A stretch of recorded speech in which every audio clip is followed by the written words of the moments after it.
Welcome back. A dear friend, a dear student of mine has passed away.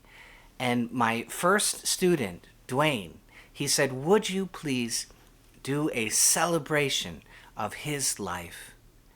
And so here we are talking about Kevin McCullen, my second student, with a celebration of the life he shared with us. So let's get into it.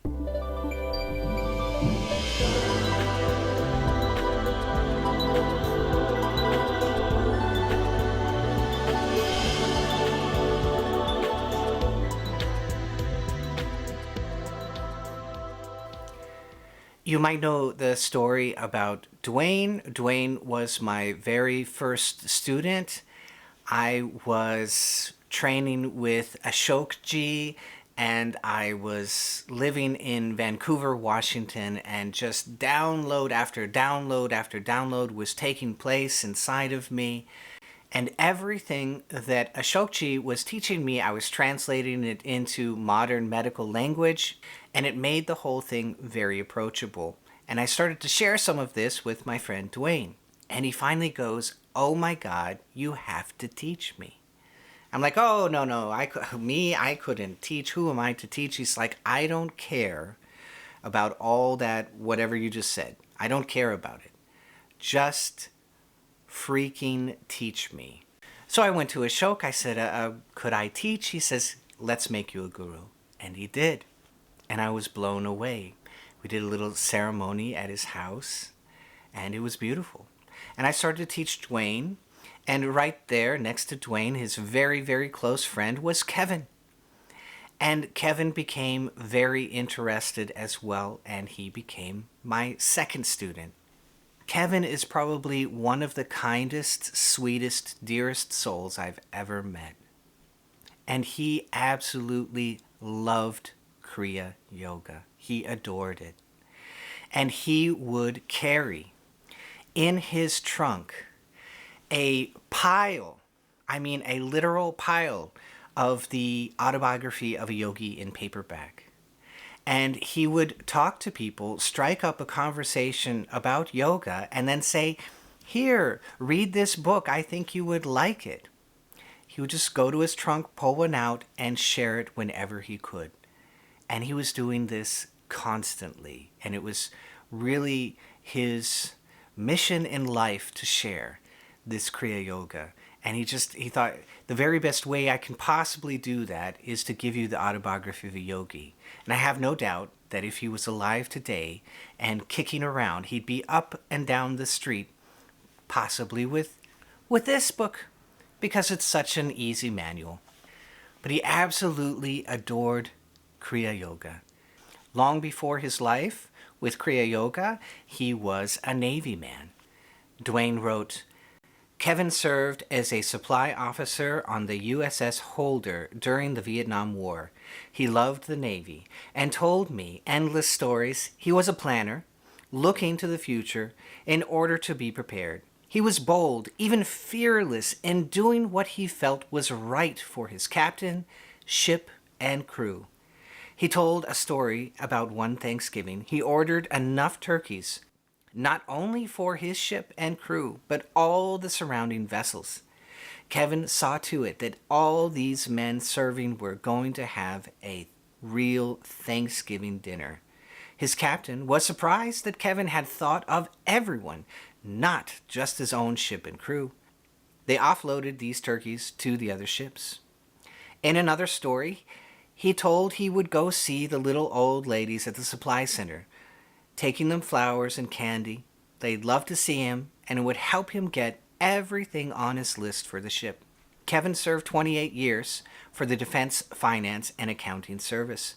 Kevin was present the day our daughter, Sarah, was born.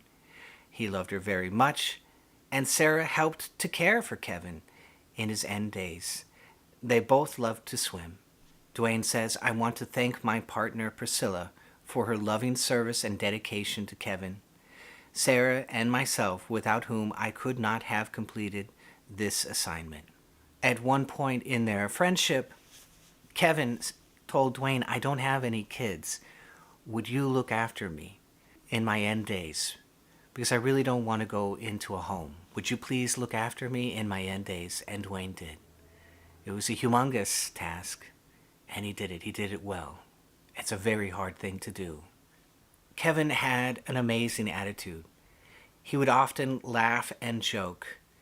And he said very often, if you can't laugh about it, what's the point? And Dwayne said, after Kevin passed, I could still feel him. And now I hear him in God's laughter. Isn't that beautiful?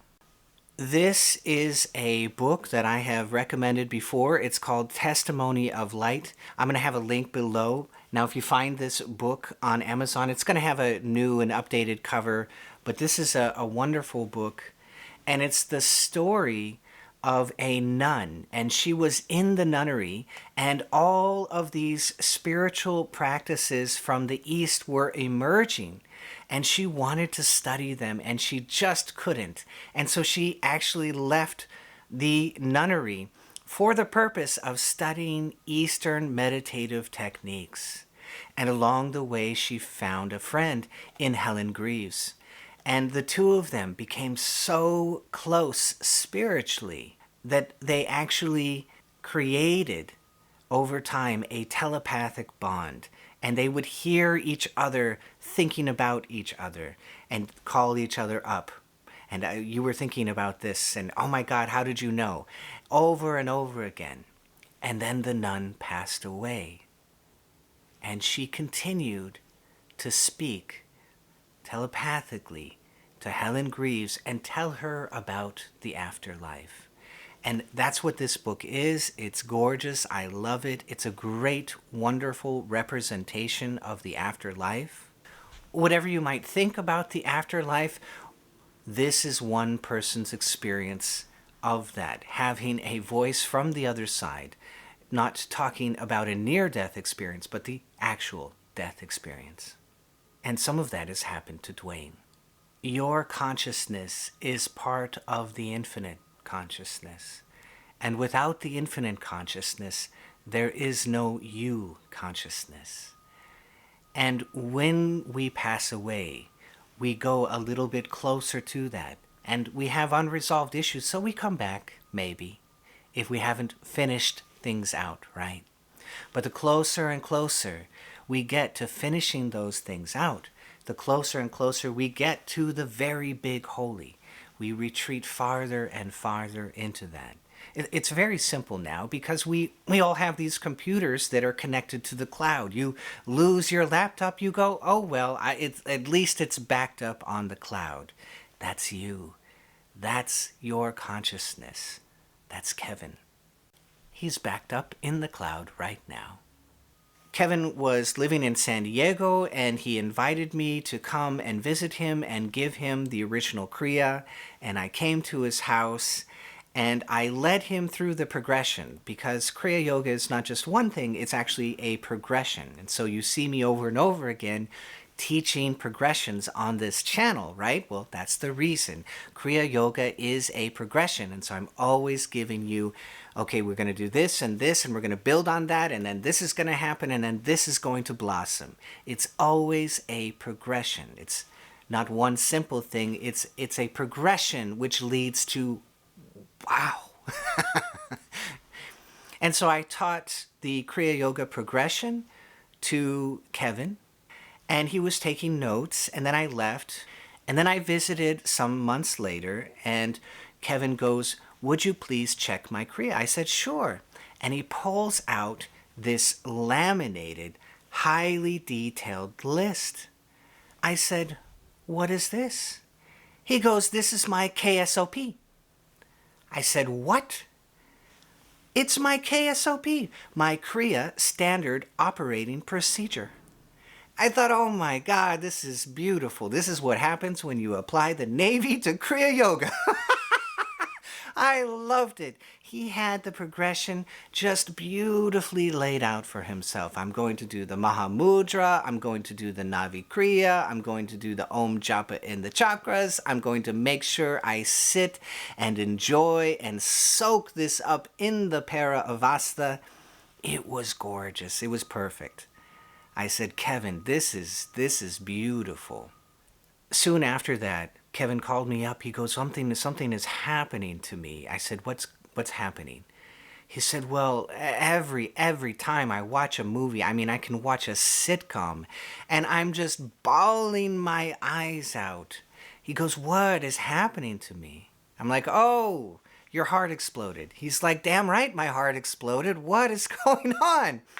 I said, well, you are doing two things. You're having an integration with your subconscious, and so that makes all of those feelings readily available, probably not on the level that a Navy man is used to. He's like, well, damn straight. And the other thing is that your consciousness is floating up. It's floating up. It's rolling up back to the brain. And as it does, it's nearing your heart. And so your heart is just full of love automatically and compassion. He says, damn straight. And so this very sweet, kind, generous man became extremely generous, sweet, kind, understanding, loving, caring, compassionate in all of his moments. Kevin was born with a Irish Christian heritage, and his mother and his aunt especially would pray the rosary. And they were absolute masters of the rosary. And they would pray, and they would pray, and they would pray, and they would pray, and they would pray all day. And that is a dualistic, right? That is a dualistic. I'm here, God is there, I am praying to you. There's two of us. That's a dualistic practice. It uses the left amygdala. It uses love and bliss. And if we do it long enough, we enter even into a knowing. It crosses over and begins to touch the right brain, the knowing of the porthole of knowing in the right brain. And so Kevin was full of stories of miraculous things taking place in the life of his mother and his aunt because they were constantly praying the rosary. In his end days, some of that came back as well. And Kevin was praying the rosary.